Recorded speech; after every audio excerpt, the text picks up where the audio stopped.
Hello, everyone, and welcome back to another 3 questions in 3 minutes with our labor power players.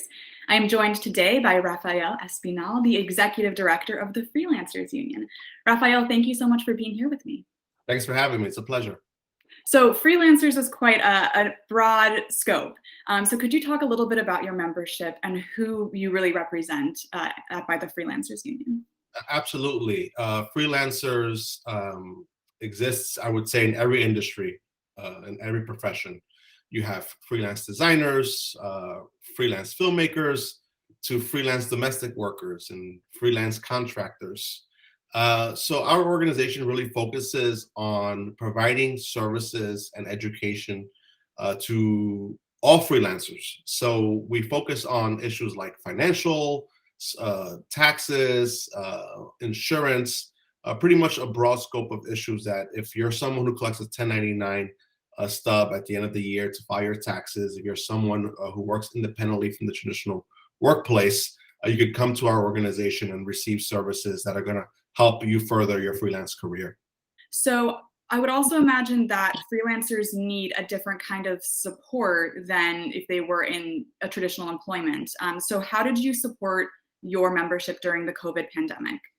So we worked tremendously to ensure that those traditional programs that exist for the traditional worker and for traditional small businesses were expanded to independent workers. For example, there was the PUA program, the Pandemic Unemployment Assistance Program, that for the first time ever expanded traditional unemployment insurance to independent workers. It really provided them with the safety net they needed to pay for the bills and the costs of living during that time. And then there were programs like the PPP loan, the Paycheck Protection Program, that was expanded to help independent workers receive forgivable loans to help them weather out the storm until the economy was able to start back up and they were able to find work for themselves again. So I would say we spent a lot of time doing crisis management and making sure that individuals had the resources they needed to put food on the table, pay their rent, and make sure that they had what they needed while we were all locked down at home. Yeah, I think that you're absolutely right that this is a group of people who we don't typically think of when we think of the workforce. So I'm really happy that there are organizations like yours to provide that support. So what are some things that you're focused on this year as we're hopefully coming out of the pandemic? What are some goals you have? Yeah, so we have been working in Albany to expand what I believe is the most important and probably forward-thinking piece of legislation that we were actually able to get done in New York City, and it's called the Freelance Isn't Free Act.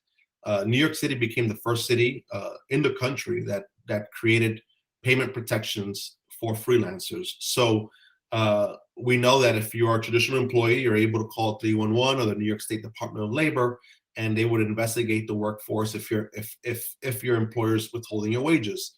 But as a freelancer, you didn't have those same protections. The Freelance Isn't Free Act requires for every client and every freelancer to have a signed contract agreed before performing work. It also ensures that freelancers get paid within 30 days of completing that work.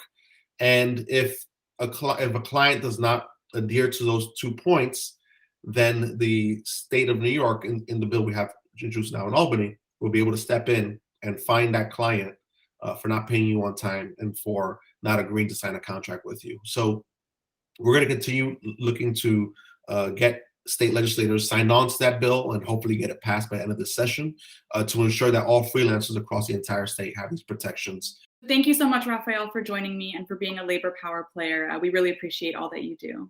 Thank you. It's an honor. Thanks for the nomination. I appreciate it.